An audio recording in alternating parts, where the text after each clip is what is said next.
एक तरफ 54 साल पुरानी सरकार और उसके दौरान हुए दो डिक्टेटर्स, एक पिता और एक बेटे ने सत्ता पर बेन रहने की सभी कोशिशें की। इन सभी कोशिशों के बावजूद कोई भी सरकार को हिला नहीं सका। लेकिन एक दिन एक 14 साल का स्कूली बच्चा स्कूल की दीवार पर एक नारा लिखता है और यह नारा एक ऐसी क्रांति का कारण बन जाता है कि 54 साल पुरानी सरकार गिर जाती है। यह कहानी सीरिया की है। 2 दिन पहले सीरिया के तानाशाह बशर अल असद दमिश्क से उड़ान भरकर रशिया पहुंचते हैं, जहां उन्हें शरण दी गई। उन्हें अपनी कुर्सी क्यों छोड़नी पड़ी, आइए देखते हैं इस वीडियो में। 2011 में एक 14 साल के बच्चे ने स्कूल की दीवार पर इट्स योर टर्न डॉक्टर लिख दिया और सिर्फ इतना HII लिखने से एक बड़े आंदोलन की शुरुआत हो गई। यह नारा बशर अल असद के लिए बगावत का प्रतीक बन गया। एक और तस्वीर सामने आई जिसमें 2015 में समुद्र के किनारे एक बच्चे की लाश नजर आई। यह तस्वीर इस बात का प्रतीक है कि बशर अल असद के शासन के अत्याचारों से तंग आकर लाखों लोग सीरिया छोड़कर भागने की कोशिश कर रहे थे।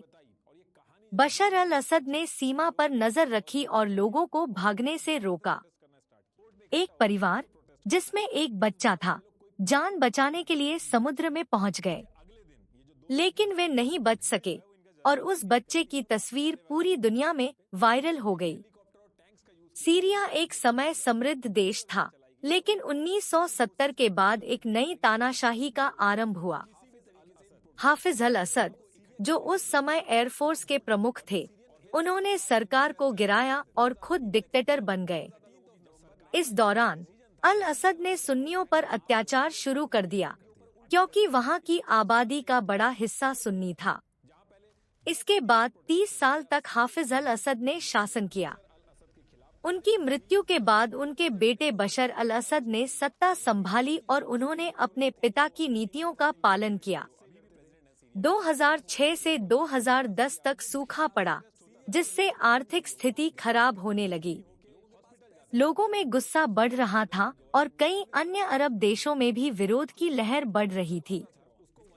2011 में एक 14 साल के बच्चे ने सरकार के खिलाफ नारा लिखा, जो धीरे धीरे सीरिया के अन्य शहरों में फैलने लगा। बशर अल असद ने स्थिति को काबू में करने के लिए सुरक्षा बलों को सक्रिय किया।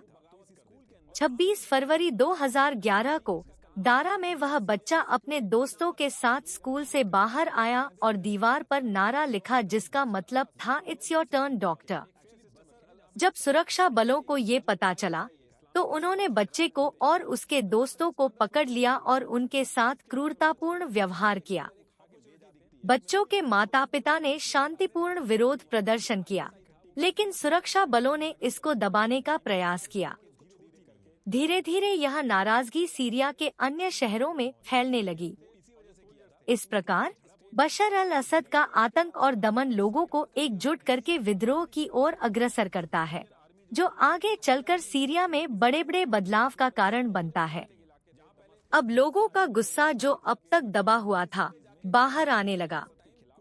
खासकर सभी सीरियाई लोग एकजुट हो गए। जो बच्चे 12, 13, 14 साल के थे, उनके साथ जो जुल्म हुआ, इस पर उन्हें गुस्सा आया।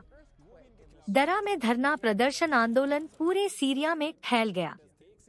लोग शांतिपूर्ण तरीके से बशर अल असद सरकार के खिलाफ और इन बच्चों की रिहाई की मांग करने लगे।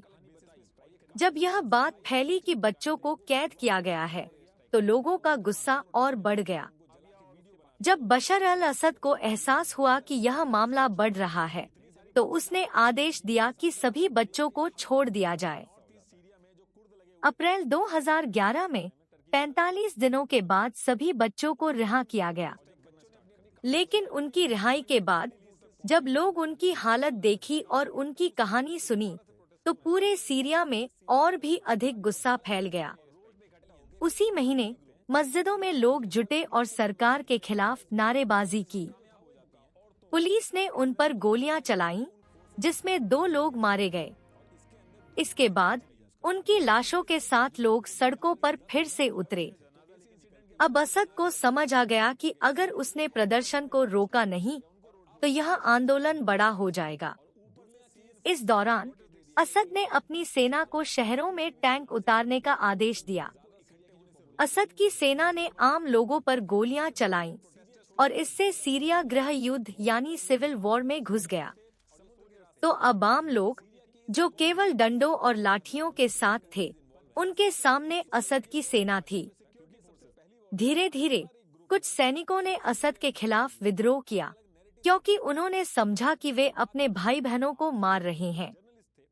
बहुत से सैनिक असद की सरकार के खिलाफ लोगों के साथ शामिल हो गए।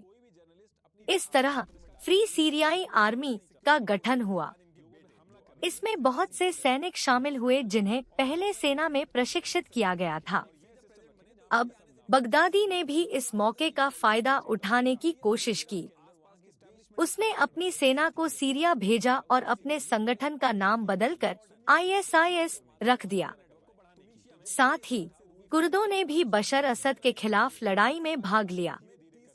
अब चारों तरफ युद्ध चल रहा था, जिसमें असद की सेना, बगदादी, फ्री सीरियाई आर्मी और कुर्द लड़ रहे थे। इसके बाद कई विदेशी शक्तियों ने इसमें अपना दखल देना शुरू किया।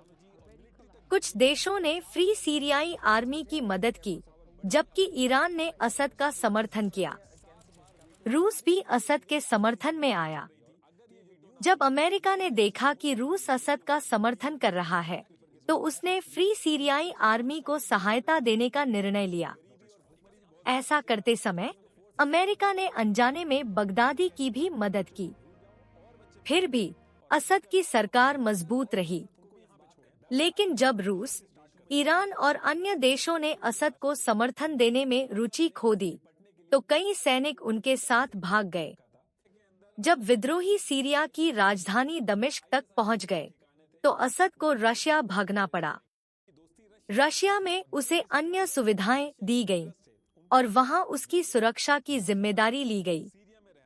अब सवाल ये है कि असद को छोड़कर जाने के बाद सीरिया की क्या स्थिति होगी।